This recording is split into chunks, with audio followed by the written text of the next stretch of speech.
Amém, queridos? Abra a tua Bíblia em Deuteronômio 30. Deuteronômio 30, a palavra de Deus fala lá no verso 19. Verso 19 e 20. Deuteronômio 30. Os céus e a terra tomo hoje por testemunhas contra vós, de que tenho proposto a vida e a morte, a bênção e a maldição. Escolhe, pois, a vida para que vivas tu e a tua descendência, amando ao Senhor teu Deus, dando ouvidos à sua voz e achegando-te a Ele, pois Ele é a tua vida e o prolongamento dos teus dias. Ele é a tua vida e o prolongamento dos teus dias, para que fiques na terra que o Senhor jurou aos teus pais, Abraão, Isaque e Jacó, que lhe havia de dar. Amém? E a palavra fala a bênção e a maldição, a vida e a morte. É uma proposta de Deus na vida, é a ordem das coisas, é a ordem da criação. Eu vou fazer essa opção entre a bênção e a maldição, e Deus nos diz: escolhe a vida, escolhe, pois, a bênção, porque Deus quer a nossa felicidade, Deus quer que nós sejamos felizes. Nós temos falado muito sobre isso. Nós aprendemos a ver os mandamentos de Deus não como restrições à nossa liberdade, mas como limites de felicidade. É um guia para que você seja feliz. Mas Ele nos alerta porque há consequências inevitáveis na vida. Quando Ele fala: eu te proponho a vida e a morte, a bênção e a maldição, nós temos ideia, muitas vezes, de um Deus que quer nos punir, de um Deus punidor, de um Deus de uma severidade injusta. Mas, na verdade, quando Deus fala em maldição, Deus está apenas falando da consequência que nós colhemos dos nossos vícios, dos nossos erros, das coisas erradas que nós fazemos, que é inevitável. As coisas são assim. Não é que Deus projetou isso porque Deus se desagradou com o fato de que Ele foi desobedecido. Não, a vida é assim. Eu colho coisas, consequências das coisas que eu faço, seja para a vida, seja para a morte, seja para a bênção, seja para a maldição. Se eu fumo demais, eu vou colher isso. Não tem como eu não colher uma consequência disso. Não é que Deus resolveu me punir. É a ordem das coisas, é a ordem da vida, né? Se eu tenho uma vida promíscua, se eu como sem controle, eu vou prejudicar a minha saúde, eu vou colher isso. Então há atitudes que geram dor na vida. Quando Deus fala que Ele nos propõe a bênção e a maldição, que há caminhos de bênção na vida, há caminhos de maldição. Ele é interessante para nós refletirmos sobre isso. O que nós temos colhido? Nós temos optado pela bênção ou nós temos optado pela maldição? Eu creio que Deus quer que você opte pela bênção. Esse é o sentido da fé. Nós aprendemos o caminho da bênção, o caminho da vida. E isso que Deus quer de nós. A Bíblia fala lá no Salmo 35, vamos ler, Salmo 35, verso 27 e 28. Deus fala: cantem e alegrem-se os que amam a minha justiça, e digam continuamente: o Senhor seja engrandecido, o qual ama a prosperidade do seu servo. E assim a minha língua falará da tua justiça e do teu louvor todo dia. Amém? Então, eu gosto desse texto porque ele revela um aspecto do caráter de Deus. Deus é uma pessoa, Deus tem caráter, Deus tem uma forma de ser, Deus tem preferências.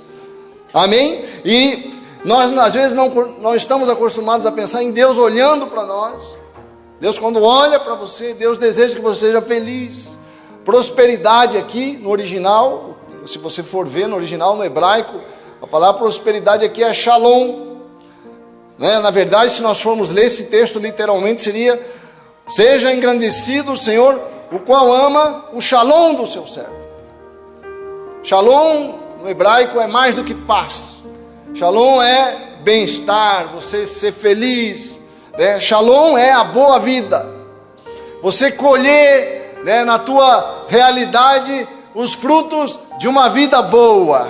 Quero ouvir um amém. Amém. Né? Quem quer uma vida boa? Né? Então essa é a proposta. Quando a Bíblia fala: escolha, pois, a vida, é a boa vida. É a boa vida, é a vida boa, é o shalom de Deus. Então Deus quer o seu shalom. Esse é o coração de Deus. Quando ele diz, escolhe pois a vida, não é uma forma fria de Deus dizer isso para você. É o pai falando para o filho, meu filho, escolhe a vida. Não vá pelo caminho da maldição. A vida nos meus caminhos, escolha. Eu sei o que eu faço, eu sei, eu conheço, eu sei a realidade, estou te ensinando o caminho da vida. É isso que Deus nos diz. Quer dizer, quem não quer que seu filho seja feliz? Quem não deseja, quem não fica feliz com a prosperidade? Como é bom ver os filhos prosperarem, darem certo. Amém? É o que o coração mais quer. E Jesus faz essa comparação em relação a Deus. Lá em Mateus, capítulo 7, verso 11, Jesus fala, se vós, pois, que sois maus, Mateus 7, 11, sabeis dar boas coisas a vossos filhos, quanto mais vosso Pai Celeste dará boas coisas aos que lhe pedirem. Quer dizer, assim como eu que sou mau, eu que sou egoísta, eu que tenho todos os defeitos que nós temos, que nós carregamos aqui e ali nas nossas vidas, no nosso caráter, desejamos o bem para os nossos filhos, quanto mais Deus, que é amoroso, que é benigno, que é misericordioso. É isso que Deus deseja para nós, para os nossos filhos, para a nossa vida, para a nossa casa. Deus quer para nós a boa vida. O que é a boa vida? Boa pergunta, né? O que é boa vida? O que é uma vida boa? O que nós precisamos para ter uma boa vida? Paz, harmonia nos relacionamentos, né? O que é paz? Harmonia nos relacionamentos. Saúde. É muito difícil ser feliz gemendo de dor. Dá para suportar, nós podemos lidar com isso, mas como é bom ter saúde, como é bom ter uma família harmoniosa, sabe? Nada desgasta mais a alma do que conflito dentro de casa. Uma relação ruim, às vezes, conjugal, porque nós, cônjuges, sabemos os caminhos para ferir e para abençoar nossos cônjuges, né? A intimidade gera coisas boas e coisas ruins, né? Mas como é bom ter harmonia em casa, diga amém, né? Isso traz vida boa, né? Você ter um bom lazer, amém? Sair num domingão desse aqui, sentar, comer um bom churrasco, se relacionar, dar boas risadas, ter bons amigos. Uma vida boa é impossível sem bons amigos. Quero ouvir um amém. O que mais traz a vida boa? Você ter habilidade para resolver as tuas questões, habilidade para exercer bem a tua profissão, o conhecimento necessário para você ser bom nas coisas que você faz. Como é bom, como nos dá essa sensação de poder quando eu tenho habilidade para resolver as coisas, é ou não é? Isso faz parte da vida boa, você ser bom no que você faz. Quero ouvir um amém, né? Como é bom amar as pessoas, como é bom estar perto das pessoas que nos amam, e como é bom ser amado pelas pessoas que nós amamos. Isso faz parte da vida boa. Quero ouvir um amém, né? Que ingrediente fundamental é esse? Que as pessoas nos amem. Não é vaidade você querer ser honrado pelas pessoas. Os gregos já diziam, né, que faz parte do pacote da felicidade você ser estimado pelas pessoas, você saber que as pessoas gostam de você, sabem que você tem defeitos, imperfeições, mas gostam de você, tem prazer na tua existência. Como é bom ser amado e como é bom amar as pessoas que nos amam. Isso faz parte da vida boa. Então a vida boa é um conjunto de coisas, é uma reunião, é uma rede de coisas que precisam estar na nossa vida e que nos fazem felizes. Como diz o salmista, eu gosto de um salmo, o Salmo 16, o salmista fala uma coisa linda. Ele diz assim: o Senhor é a porção, verso 5, abra lá tua Bíblia no Salmo 16, verso 5. O Senhor é a porção da minha herança e do meu cálice, tu sustentas a minha sorte. Deus sustenta a tua sorte. Mas o que eu quero chamar a atenção é para o versículo seguinte. O salmista fala: as linhas caem em lugares deliciosos. Quer dizer, os limites da vida caem nos lugares gostosos de existir, né? A minha vida está limitada pela felicidade, né? As linhas caem nos lugares, as coisas dão certo na minha vida. Quero ouvir um amém. Fala para o teu irmão: você vai dar certo em nome de Jesus, né? Olha só, sim, coube-me uma formosa.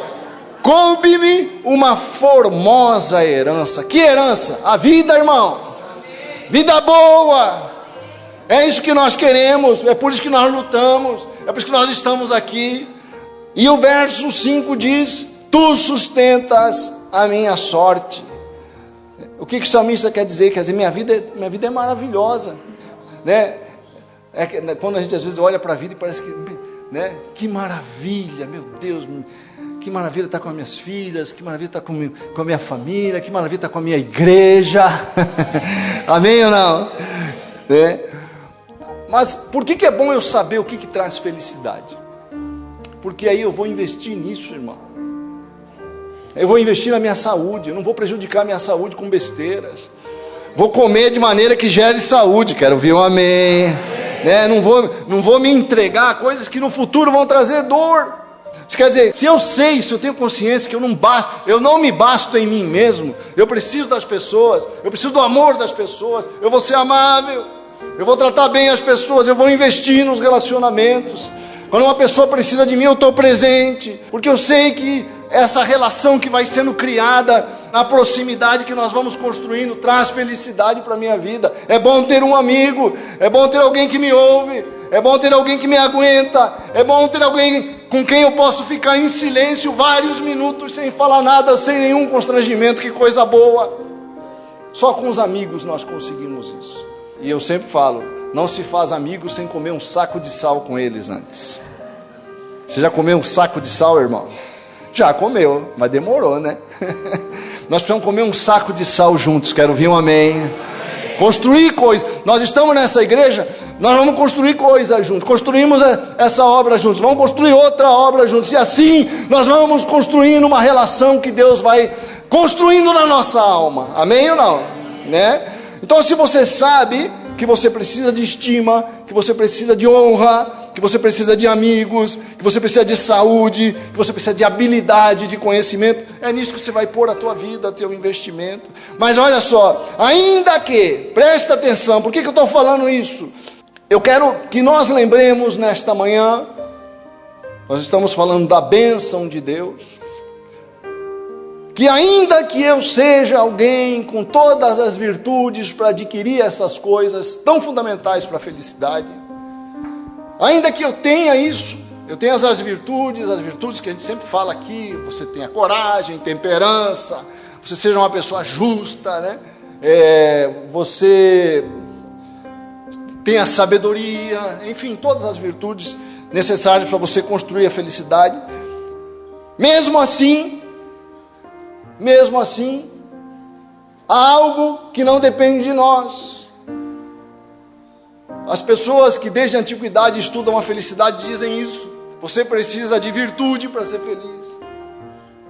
Mas não basta, dizem eles. Você precisa de boa sorte. Que coisa interessante. Por quê? Porque por mais virtude que eu tenho, quem me livra da tragédia? Quem me livra do câncer? Quem me livra do imponderável? Eu posso ser próspero que for, posso ser um Steve Jobs, mas quem me livra de um câncer que aparece não sei de onde. Então, por isso que o salmista fala, o Senhor sustenta a minha sorte. Quero ouvir um amém. Entenda isso, né? Quando a Bíblia diz isso, significa que por mais virtude que você tenha, por mais próspero que você seja, por mais amável que nós sejamos, quem me livra da telha na cabeça? Quem me livra do imponderável? Quem me livra daquilo que não está na minha previsão? Por isso que a Bíblia diz que a bênção de Deus não traz desgosto. O provérbio diz assim, a bênção do Senhor enriquece, traz shalom. Quero ouvir um amém. E não traz desgosto, completa Salomão. A bênção do Senhor enriquece a tua vida e não traz desgosto, porque me cerca. O que Satanás falou de Jó, quando se apresenta diante de Deus no livro de Jó? O Senhor cercou ele com cerca, com sebe. A vida dele tem uma cerca, como é que eu vou chegar nele? Deus vai pôr uma cerca na sua vida. Nós precisamos disso para ser feliz, porque essa é a parte que tem coisas que eu não controlo, por mais virtuoso que eu seja, que eu queira ser. Por isso que eu gosto muito de ministrar no final do culto a bênção sacerdotal. A bênção sacerdotal está lá em Números, vamos abrir. Números 6, 23. Deus manda que a bênção sacerdotal seja ministrada a todo Israel.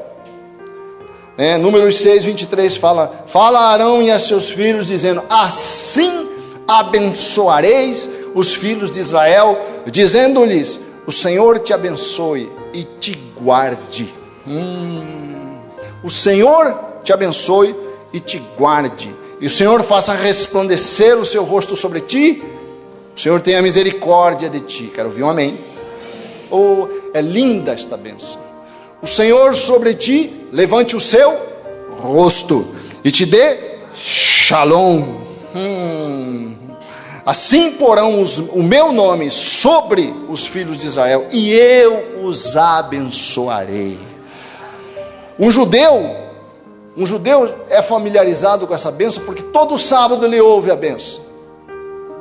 A bênção, todo sábado o pai ministra sobre a família, né? E o sacerdote ministra, ou o rabino ministra sobre o povo. A bênção sacerdotal. O Senhor te abençoe e te guarde. Diga: e te guarde. Fala para o teu irmão: o Senhor te abençoe e te guarde, meu irmão. Guarde do quê? Guarde do quê? Do imponderável, da tragédia, do inesperado. Salmo 91 fala isso também. Aquele que habita no esconderijo do Altíssimo, a partir do verso 1, aquele que habita no esconderijo do Altíssimo, a sombra do Onipotente descansa. Direi do Senhor: Ele é o meu Deus, o meu refúgio, a minha fortaleza, e nele confiarei, porque Ele te livrará do quê? Do que eu não controlo, do que está fora da minha mão. Que maravilha! Que maravilha que Deus é a minha muralha. Então, queridos, nós temos uma promessa de livramento, mas eu preciso da bênção. Você precisa da bênção, você precisa da bênção de Deus. Por isso nós casamos na igreja. Quero a minha bênção. Deus, para mim é importante casar, porque eu quero a tua bênção. Por isso a gente vem para a igreja. Pai, eu estou aqui nesta semana porque eu desejo proximidade contigo, porque eu desejo a tua bênção. Mas o que eu preciso para ter a bênção? Eu preciso amar a bênção, valorizar a bênção. Não posso ter a bênção de Deus como qualquer coisa, não posso ser indiferente a Deus na vida. Eu devo desejar a bênção. Por isso que Deus diz: escolhe a bênção, queira a bênção, valorize a bênção, ame a bênção. O Salmo 109, verso 17, olha só o que o Salmo 109 diz, verso 17: visto que amou a maldição, e não a bênção, ninguém ama a maldição, né? É óbvio que é uma figura, visto que amou. O que significa amar a maldição? São as opções da vida, a maneira como eu procedo na vida em relação ao meu Deus, ao meu Criador, essa indiferença. Você imagina, você cria uma pessoa, ama aquela pessoa, dá tudo para aquela pessoa e ela vive como se você não existisse. O que eu preciso para ter? Eu devo amar a bênção. Visto que amou a maldição, ela lhe sobrevenha, e assim como não desejou a bênção, ela se afaste dele. Não desejou a bênção. Assim como não desejou a bênção, ela se afaste dele. Interessante como mudou a cultura, né?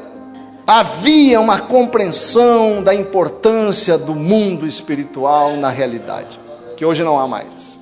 Havia uma valorização na cultura da bênção, que se perdeu, né? A bênção, tio, a bênção, pai.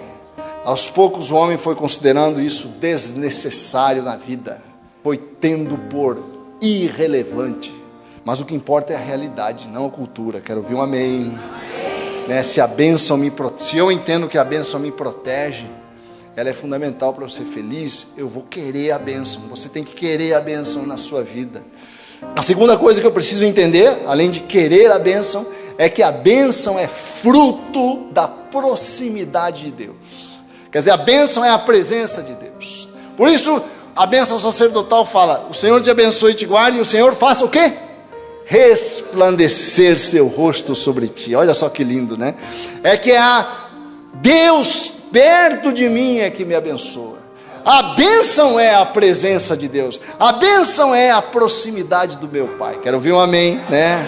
Quer dizer, o que me abençoa é a relação de proximidade que eu tenho com a Jussara, por exemplo. Eu recebo, quanto mais perto dela, mais ela me influencia, ainda que eu não queira. Mas se eu me aproximo, se estamos perto, a gente começa a falar, ela fala coisas que eu falo coisas que ela fala, sem perceber, porque a proximidade gera uma influência sobre mim. Se você se aproxima de Deus, Deus vai começar a influenciar você. E essa influência de Deus na sua realidade, na sua cultura, nos seus valores, na sua forma de pensar, essa é a bênção. A presença de Deus na sua vida, a proximidade. Que o Senhor faça resplandecer seu rosto sobre mim. Que o Senhor sobre mim levante o seu rosto. A bênção não é uma mágica que eu consigo porque eu faço um ritual. A bênção é uma relação de proximidade. E para terminar, a bênção decorre da minha obediência aos mandamentos do Senhor. Na verdade, nós fazemos, quando nós nos convertemos, quando nós apresentamos, por exemplo, nós apresentamos hoje a Sofia. Não é ela que está assumindo, mas são os pais que estão assumindo. Quando a gente faz um ato, isso aqui não é uma mera formalidade, né? Os pais estão fazendo um pacto com Deus. Um pacto, uma aliança. Mesma coisa que o casamento. O casamento é uma aliança diante de Deus. Um compromisso. Por isso a gente faz publicamente. Porque afeta a minha vida, afeta a vida dela, afeta a família dela, afeta a minha família, afeta a comunidade, afeta, assim, a vida de uma criança que nasce, que é trazida na presença de Deus. Por isso, um pacto nesse nível. Nós fazemos um pacto. Ó Deus, trago diante de Ti a minha vida e me comprometo a andar nos Teus caminhos, a ouvir a Tua voz, a obedecer os Teus mandamentos. Isso gera bênção na minha vida, gera bênção em tudo que eu faço. A bênção é consequência de uma aliança, e a maldição é a consequência ou do desprezo a essa aliança, ou da desobediência a ela. É uma consequência normal, não é que Deus está ali para me punir, mas é a coisa que acontece. A minha obediência gera a bênção. Mas se pode dizer assim, nós podemos dizer assim, puxa, mas é pesado isso, né, bispo? Porque a gente sabe que a gente não consegue obedecer a Deus perfeitamente. Eu sou imperfeito. Quantas vezes eu não entendo nem o que se passa dentro de mim? Quantas vezes eu erro nos meus relacionamentos? Quantas vezes eu sou grosso? Quantas vezes eu não amo? Quer dizer que eu estou debaixo de maldição porque eu sou muito imperfeito? Não, mas a bênção também diz assim, que o Senhor tenha misericórdia de ti. Né? Há uma provisão para a minha imperfeição se eu ando sinceramente nos caminhos do meu Deus. Deus não está ali para me punir, Deus está ali para me ajudar, mesmo quando eu sou imperfeito, mesmo quando eu erro, mesmo quando eu caio da aliança, eu posso levantar de novo, porque o Senhor tem a misericórdia de ti, diz a bênção. A palavra misericórdia, no original, no hebraico, é recede. Se escreve com CH no hebraico, mas se pronuncia como H, como se o H fosse pronunciado. Recede. E essa palavra é de tradução muito difícil, porque não exprime só a misericórdia. Recede tem um salmo, né? Tem um salmo que é o salmo que os judeus cantam na Páscoa. Toda a nação se reúne e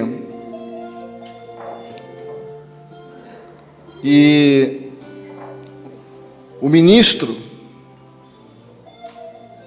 de forma cantada, ele recita o Salmo 136, que diz assim: Dei graças ao Senhor porque Ele criou os céus e a terra. E Israel responde: porque a sua misericórdia dura para sempre. Aí o ministro fala de novo: dei graças ao Senhor porque Ele tirou Israel do Egito. Israel responde: porque a sua misericórdia dura para sempre. E aí ele vai falando: dei graças ao Senhor por isso, dei graças ao Senhor por aquilo. E Israel canta junto, responde a canção dizendo: porque a sua misericórdia dura para sempre. Porque seu recede dura para sempre. Porque recede é mais do que misericórdia. Recede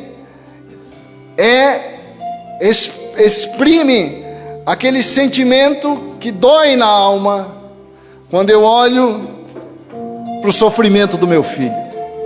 Aquele sentimento que só é muito difícil de traduzir em palavras.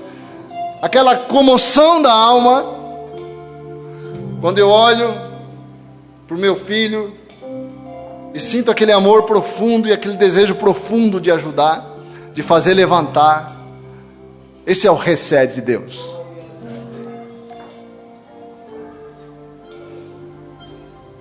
Anda na aliança do Senhor teu Deus, porque a sua misericórdia dura para sempre. Tu és tudo que eu mais quero. O meu fôlego tu és. Em teus braços é o meu lugar. Estou aqui. Estou